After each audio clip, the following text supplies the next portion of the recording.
Hechos 2:4, perdón, Hechos capítulo 2, versículo 47, leemos uno de los pasajes más añorados, más deseados por la iglesia de Jesucristo en estos 2000 años de historia de la fe cristiana. Y el Señor añadía diariamente a su número los que habían de ser salvos. Es un trabajo extraordinario, hermoso, precioso, el que se hace en la iglesia de Jesucristo, ya que es la compañía más perfecta que hay. Amén. Llena de problemas como cualquier organización, pero es divina, fue organizada por Cristo. Y lo más hermoso es que es la compañía, la única compañía donde está trabajando para alcanzar no personas que uno verdaderamente quisiera decir, bueno, estos son y aquellos no, y uno haciendo selecciones, no. Viene directamente de parte de Dios, donde Él añade a su iglesia. Y esto es una bendición, porque esto es lo que hace que uno pueda descansar y decir, vamos a trabajar, vamos a evangelizar, vamos a obrar en el Señor, pero la obra es de Él. Yo veo esto como una expresión, lo puedo decir teológicamente profética, también como una promesa, y no solamente como una expresión de algo histórico, de que el Señor añadía diariamente a la iglesia los que habían de ser salvos. La expresión que yo quiero enfatizar es que el Señor añadía diariamente. ¿Cuántos quisieran ver que el Señor añada diariamente a la iglesia? Está la iglesia universal.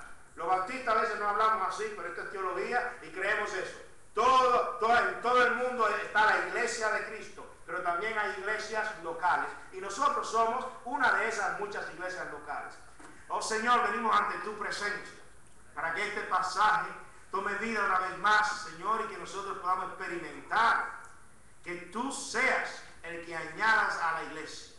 Señor, sabemos que esto es una promesa, sabemos que esto es una profecía, y sabemos, Señor, que esto no es solamente algo histórico que pasó, es algo que tú puedes hacer, y que lo puedes hacer diariamente, y que lo prometes hacer si nosotros nos guiamos por tu palabra y por tu estándar de trabajo. En el nombre de Jesús. Amén. Quisiera ver una pregunta o responderla junto con ustedes, y este sermón tiene dos partes. Al preparar mi calendario, mi serie, quería una serie sobre la iglesia de varios sermones, pero decidí hacer esta series cortas, que es un sermón en dos partes, y una corta en dos sermones los próximos semanas. Así que hoy corresponde responder esta pregunta, y el próximo domingo también. ¿Cómo experimentar un crecimiento de poder de parte de Dios en la iglesia? Ustedes no tienen el título de poder, pero yo quiero añadir eso, porque a veces nosotros pensamos que el crecimiento es fácil, cualquier cosa es crecimiento, pero no, queremos un crecimiento que venga de parte de Dios, porque eso es constante. El evangelista Moody, muchos predicadores y muchas historias hay al respecto sobre esta anécdota de Moody. Probablemente le ha pasado a otros predicadores, no sabemos. Sé que yo leí en una ocasión que se la pusieron a Billy Graham, probablemente le pasó a él también, pero la historia original le pasó a Moody. Él iba por las calles en Nueva York en una ocasión, en cierta ocasión, y los periodistas siempre estaban ahí detrás de Moody. De él muchos se burlaban porque él era norteamericano, pero su inglés era horrible, inglés de barrio. Su escritura, si usted lee un sermón de Spurgeon, era horrible. Una maestra de español, de inglés, me imagino, como tenemos aquí, pues tomara un sermón de él y diría, pero este hombre, ¿de dónde salió? Su gramática, todo era horrible, pero era ungido por el Espíritu Santo. Y las personas venían. Pero en una ocasión, unos periodistas miraron a un borracho que había estado en una campaña la noche anterior, y él iba caminando, iba Moody, y dijeron, mire, Mr. Moody, ahí hay uno de sus convertidos. Y Moody le dijo, es verdad, por eso está así, es un convertido mío. Si hubiese sido un convertido del Señor, no estuviese aquí ahora. Amén. Borracho. Yo leí eso cuando yo era muy jovencito, y lo repito en muchas ocasiones, en muchos sermones, en muchos estudios, y cuando le evangelizo a personas. personas. Y la razón es porque nosotros queremos a veces hacer conversos, queremos ganar gente a nuestra manera. Pero yo, hermanos, yo he visto que este pasaje de Hechos nos habla de 9 cosas. Y muchos abran los ojos, 9. Pero hoy voy a ver 5. 5 y abren los ojos. Pero los buenos cristianos dicen amén.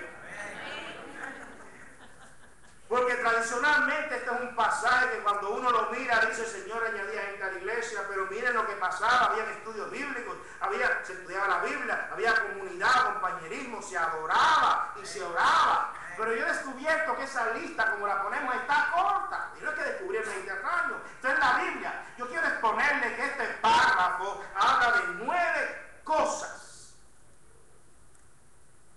que experimentó esa iglesia. Más allá del bautismo. Noten lo que dije. Más allá del bautismo. ¿Por qué dije eso? Porque dice la Escritura en el libro de Hechos, en este pasaje, que el apóstol Pedro predicó. Se bautizaron y se unieron a la iglesia. ¿Cuántas personas? ¿Cuántos conocen la historia? ¿3 personas? 3,000. Pero ahí no se quedó la historia. Ahí no terminó. Esos 3,000 hicieron 9 cosas. Había 9 características. Muchos dicen, no es verdad. Y bueno, sí, tradicionalmente vemos 4. Estudio bíblico, el compañerismo, la adoración y había también oración. Pero yo quiero decir, no, yo quiero romper con eso porque yo veo 9 cosas aquí que me explican por qué el Señor añadía gente a su iglesia. Queremos que el Señor a veces añada gente y trabajamos, evangelizamos y a veces se gana, a veces no, pero no se ve los frutos. Se vienen de nuestros países y vemos las iglesias grandes de nuestros países. Venimos aquí, hermanos, nuestros países no es la diversión que hay aquí. A veces le digo a los hermanos, recuérdense que en Cuba no está Disney. En Orlando, yo viví en Orlando, hay como 10 parques. Disney tiene 5, pero hay más, como 5 más. Un mes no te alcanzaría para verlo todo. Yo organizaba actividades de jóvenes cuando era pastor de jóvenes y cuando llegaba el día de ¿qué pasó? Y fulano, le dieron un ticket a Disney, free. Pero el compromiso era con nosotros. Disney. Yo quisiera ver los países hispanos cuando empiecen a ser libres. ¿Qué va a pasar, hermano? Cuando tengan que pagar los biles, ¿qué va a pasar? Cuando haya que trabajar duro. Por eso es que hay que descansar en este pasaje, que el Señor es el que añade. Pero para que Él añada hay que experimentar lo que esta gente experimentaron, porque ellos no se quedaron en el bautismo. Dice el pasaje, les invito a leer en el versículo 42. Yo voy a ir por porciones para no leerlo completo debido al tiempo. Y vamos a ir a las escrituras por porciones. ¿De acuerdo? Y les invito a rayar sus Biblias. Recuerden la campaña No a la Biblia Nueva. Biblia Nueva es que no se lee. Y perseveraban en la doctrina de los apóstoles. Esto es clásico, esto lo conocemos. Pero dice el pasaje para ser más directo, dialecto.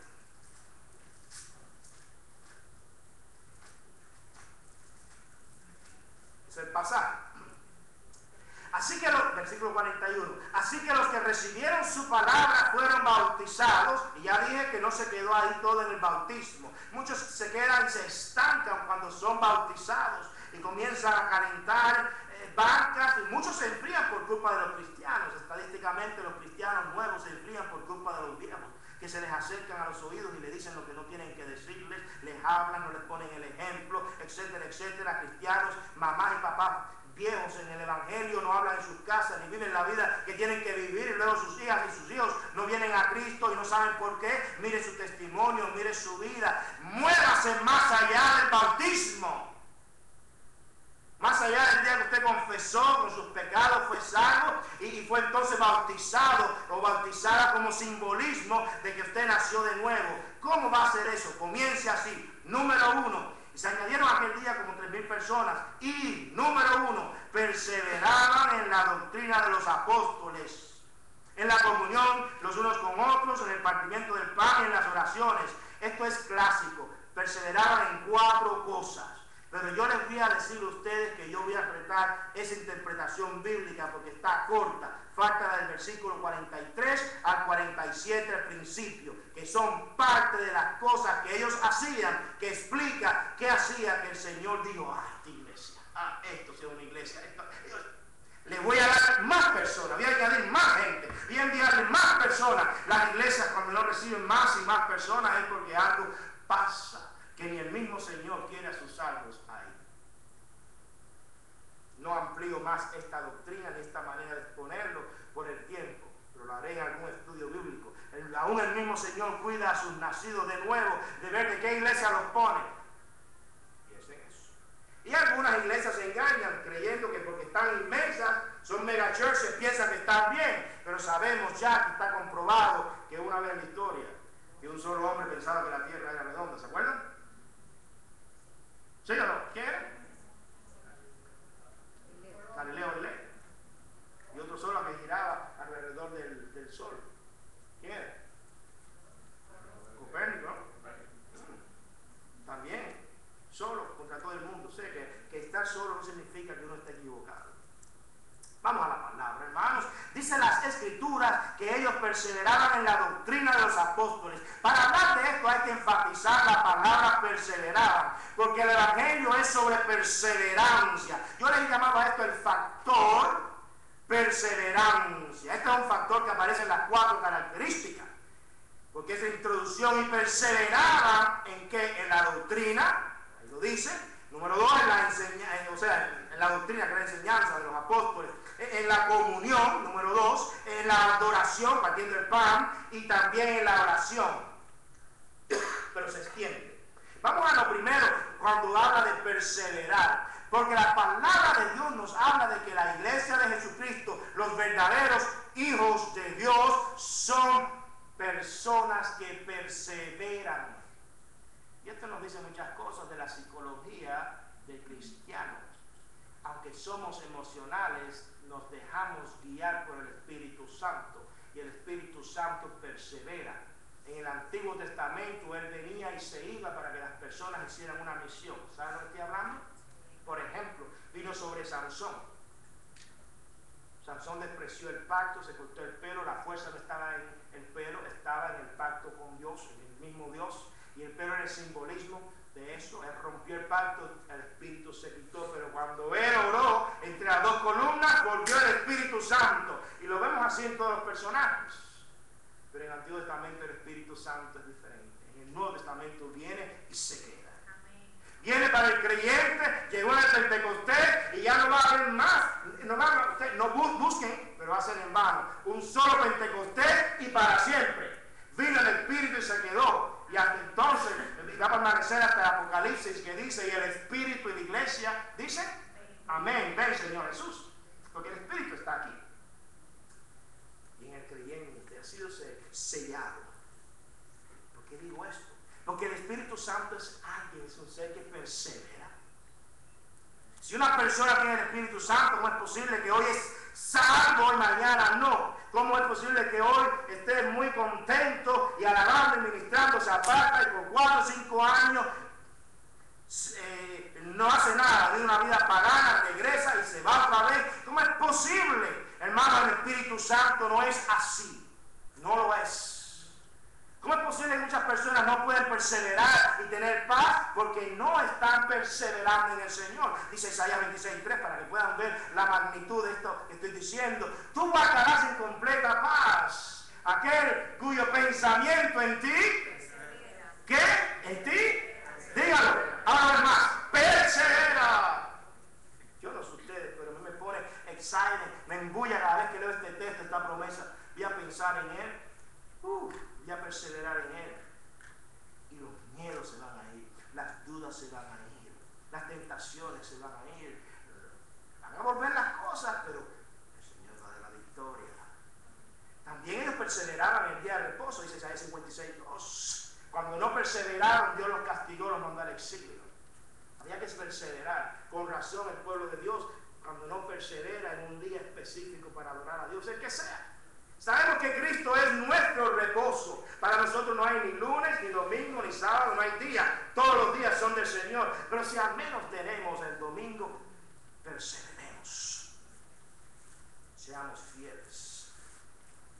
Así que la palabra perseverar es clave en la doctrina y en entender esto. Por cierto, ellos perseveraban aún cuando estaban en sufrimiento. Dice Santiago 5:11, he aquí tenemos por bienaventurado a los que perseveraron. ¿Habéis oído de la perseverancia de Job? Y habéis visto el propósito final del Señor.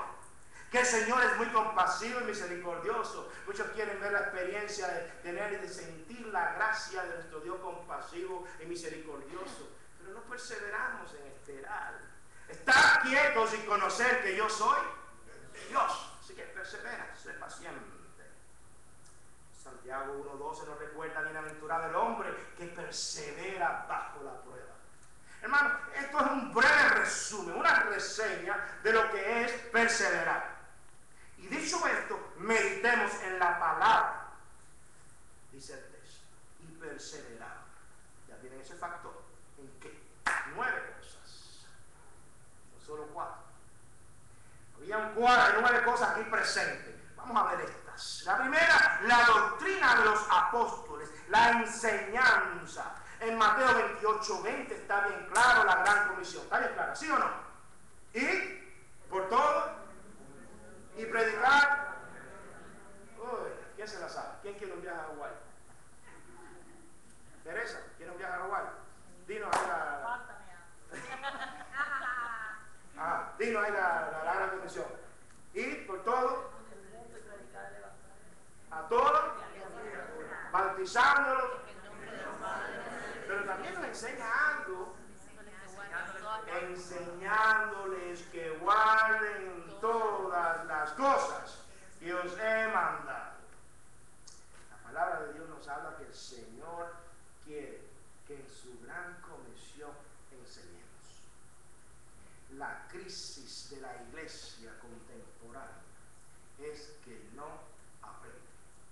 No porque es bruta, no, nosotros somos inteligentes, nuestra generación sabe más que generaciones del pasado. Todos nosotros un conocimiento. Tenemos YouTube, tenemos Google, tenemos el Internet, o sea, en toda su magnitud. Tenemos periódicos, tenemos revistas, tenemos journals, tenemos libros, tenemos una fuente de información. Sabemos. Algunas están, por supuesto, siempre está la esposa que dice: no, pero el marido nunca ha aprendido. Bueno, esa es una excepción. Pero déjeme decirle, siempre estamos aprendiendo y siempre sabemos. No obstante, el Señor dijo: ir y enseñar. La comisión incluye la enseñanza. Cuando no hay enseñanza, hay crisis. Y esta gente se esforzaba. Pero no cualquier cosa. Dice que perseveraban en la doctrina de los altos. Vamos a poner esto en este contexto. Número 1, perseveraban en la palabra de Dios. Siempre está, como decimos, el inteligente que dice: bueno, un momentico, pastor, cuando eso, ¿se escucha desde aquí? Muchos dirán: bueno, cuando eso estaba en la Biblia. Dijo que no. Habían 2. Estaba la ley, el Tanakh, lo que llamamos el Antiguo Testamento. El Tanakh, la ley le llamaban así, el Antiguo Testamento, porque estaba compuesto por 4 cosas. Estaban los libros proféticos, los escritos, que tiene que ver la poesía, los escritos, los profetas y los... ya se me olvidó el Tanakh. Me acuerdo en hebreo, se me olvida. Torah, Nabum, Kruvim. O sea, la ley, los escritos y los profetas, que es en español. Y eso es lo que nosotros llamamos Antiguo Testamento. Pero había otra Biblia. No estaba escrita. Era una Biblia ambulante. ¿Y quiénes eran? Los mismos que después vinieron a escribirla. Los apóstoles. Muchos comentaristas discuten, pues no sabemos cómo era. Si se referían a las enseñanzas, ellos llegaban a reunirse a dar sus enseñanzas en las casas, etcétera, que hay evidencia de eso. O en una esquina del templo, cuando se reunían, porque los cristianos iban al templo, pero el templo era judío. Ellos se ponían en un alero, en un lugar pequeño del templo.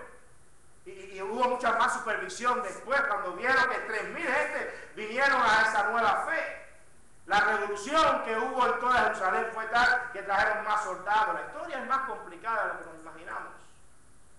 Pero allí estaban esos hijos de Dios, aquellos apóstoles enseñando.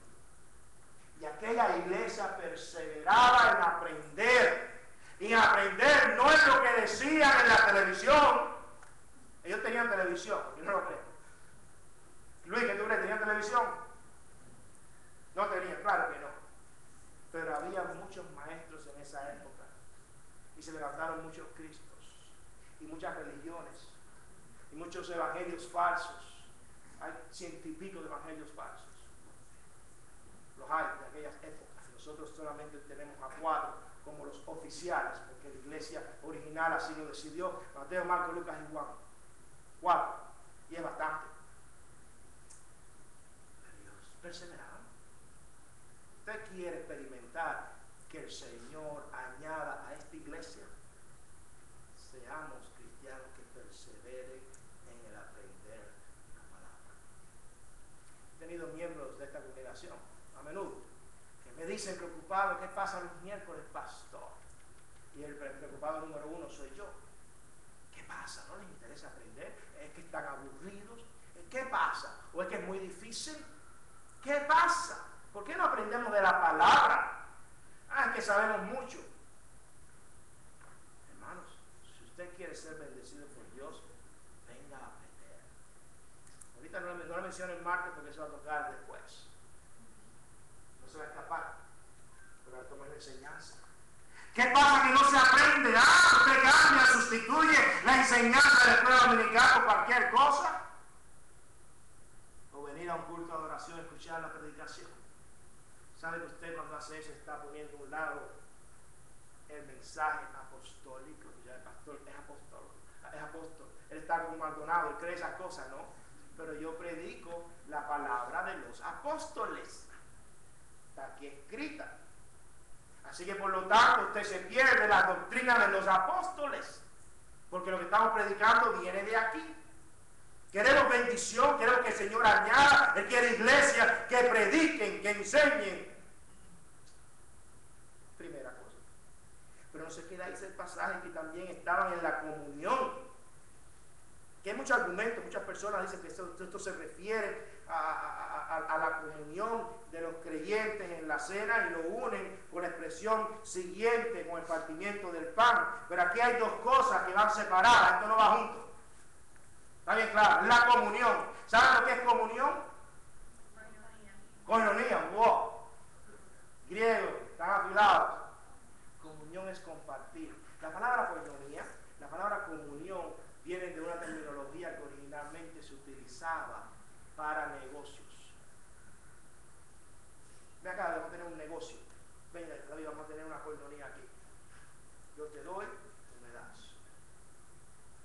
Interesante que la palabra de Dios utilizó, los apóstoles utilizaron esa palabra, habían otras para definir la comunión entre los creyentes, tener las cosas en común. Con esa palabra habían otras, pero ellos escogieron esa, precisamente la que se refería a negocio. Esto a mí me interesa, me gusta mucho. ¿Saben por qué? Porque sí es un negocio. Hay algo que cada uno de ustedes tiene que otros hermanos pueden aprender y que los otros, o sea, los otros pueden aprender de ustedes y ustedes de los otros. ¿Están conmigo? Eso es un negocio. Esta es la koinonia.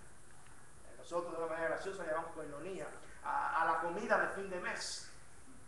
Que no está mal, porque originalmente la comunión, ¿qué era? Compartir, un negocio de compartir también comida. En ese primer siglo venía Duque de Estrada con Elisa, venían bien bonitos con una comida riquísima, la ponían en la mesa y venía la pobre Teresa, hablando otra vez con ella, venía ella con otro plato y la ponía. Entonces vino la familia Duque de Estrada, comía de la de ella y ella de la de ellos, y así entre todos intercambiaban comida, y eso era comunión. Y al final, la comunión máxima, la más hermosa de todas, el pan y el vino. Y era la cena, la celebración esa. Que por suerte nosotros no lo hacemos a la manera de esa iglesia, iglesia antigua, porque nuestra cultura es diferente, pero ellos utilizaban la misma copa. ¿Se imaginan eso?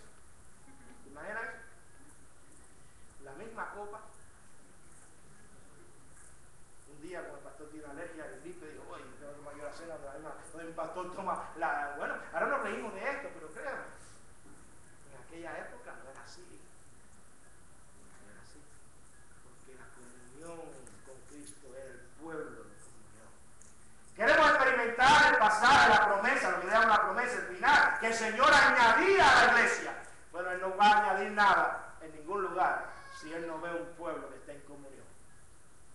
¿Y en qué un pueblo va a tener comunión, hermanos, que estar en una meta? ¿Qué tal en una meta común, en una visión?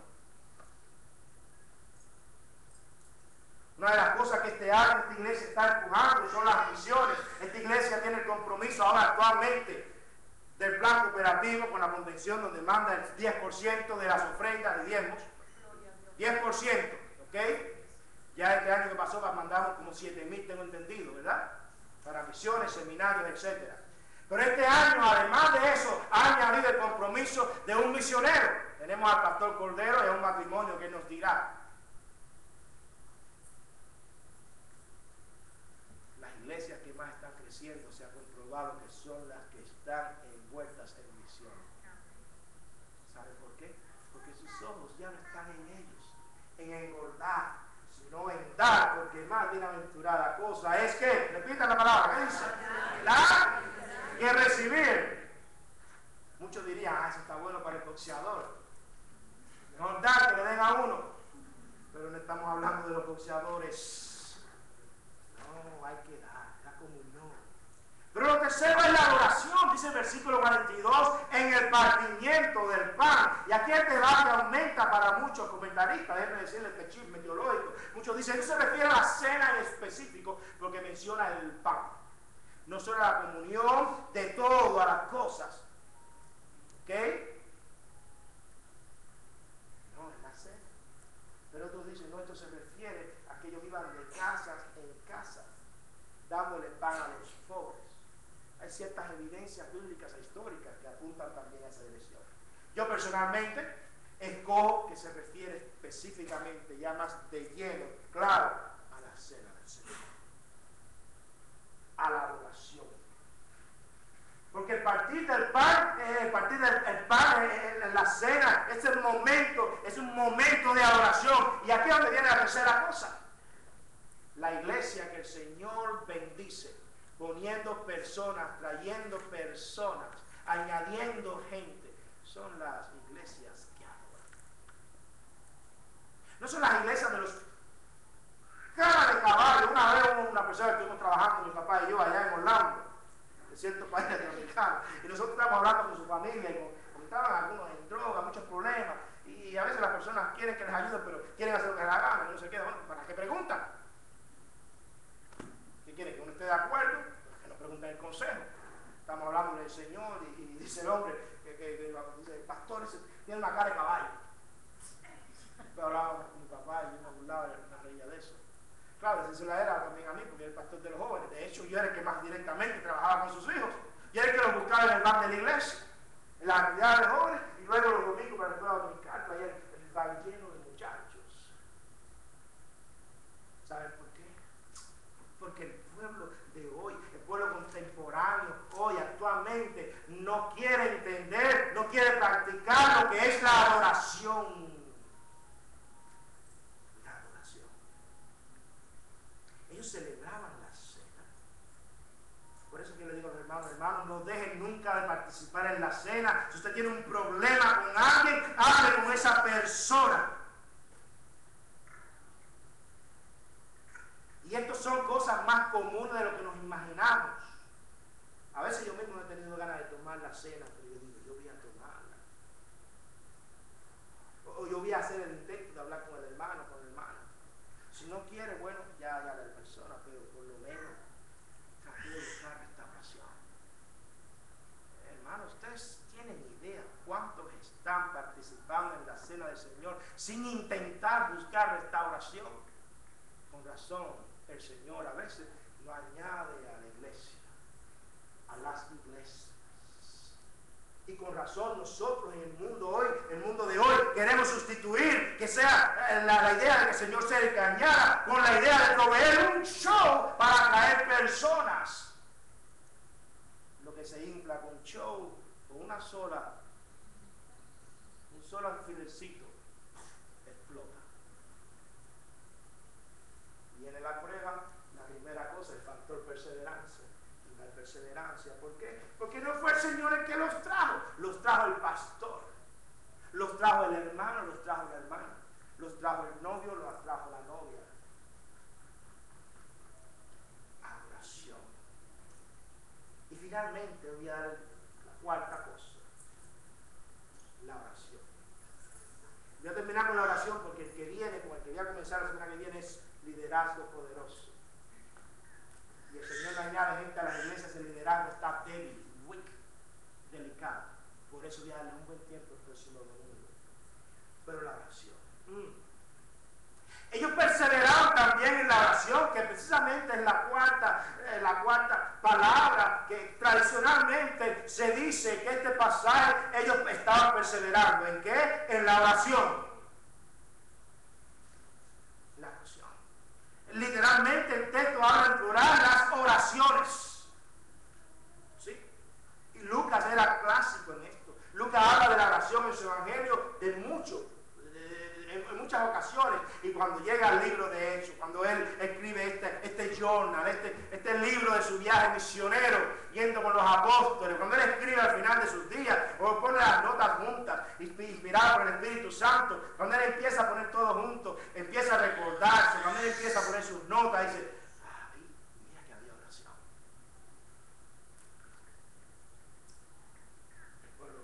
Y va a encontrar la palabra oración, oraciones constantemente en el libro de los Hechos. ¿Es algo común para ellos? Con razón Pedro y Juan, cuando subieron al templo, hicieron aquel milagro. ¿Saben por qué? Porque dice la Biblia en Hechos 3:1, la expresión que ellos subían a la hora novena. ¿La hora de qué? De la oración. Poniendo esto en el contexto nuestro, ellos iban el martes, el día de la oración. Si usted quiere ser un hijo de Dios bendecido, busque de la oración. Pero no diga, yo oro solo, y el Señor me responde. Es verdad, hombre. Número 1, Dios no está solo. Usted sabe. Número 3, sí, usted puede orar en la voluntad de Dios en su casa. Pero déjeme decirle algo. La oración en la comunidad de los creyentes es única. Para mí tiene tanto valor que yo creo cosas que si las digo van a decirme que es fanático. Yo hasta creo que por lo menos un martes al mes uno puede atreverse a decirle al jefe, ¿puedo tener un martes off? Pues, ¿qué fanático es? Bueno, yo digo, ¿por qué si los musulmanes son fieles a la hora de oración que ellos tienen todos los días? ¿Por qué nosotros no? Luego criticamos al presidente, que él es fiel con los musulmanes, etcétera, etcétera. No estoy hablando de él de una manera ni de otra. Solamente estoy diciendo, bueno, pero ¿cómo es el poder y entre comillas, el poder de los musulmanes, el ejemplo, el testimonio que ellos tienen, que les tienen no respeto, terror? Pero cuando la iglesia, que sí tiene la verdadera fe, porque la fe musulmana es satánica, el Corán es un libro satánico, yo lo he leído, lo he estudiado, lo tengo en la oficina, pero es satánico. Puedo decir expresiones, habla de Hun. ¿Saben qué es eso? Son dos dioses que tenía Mahoma. Ellos no dicen esa verdad, pero está en el Corán. Por eso es que querían matar a un escritor musulmán hace unos 20 años. Todavía lo quieren matar por decir que era un libro satánico, por esa expresión. Están ahí, pero tienen respeto. Y los cristianos que tenemos la palabra de vida, quiero exhortarles, hermanos, queremos experimentar que el Señor sea el que añada a su iglesia. 4 cositas simples de nuevo. ¿Qué me las recuerda? ¿Cuál es la primera? Perseverancia. La perseverancia es la que está en todas, es la gran sombrilla. Perseverar en todas. ¿Cuáles son? La primera, la doctrina de los apóstoles, o sea, la palabra de Dios. Número 2.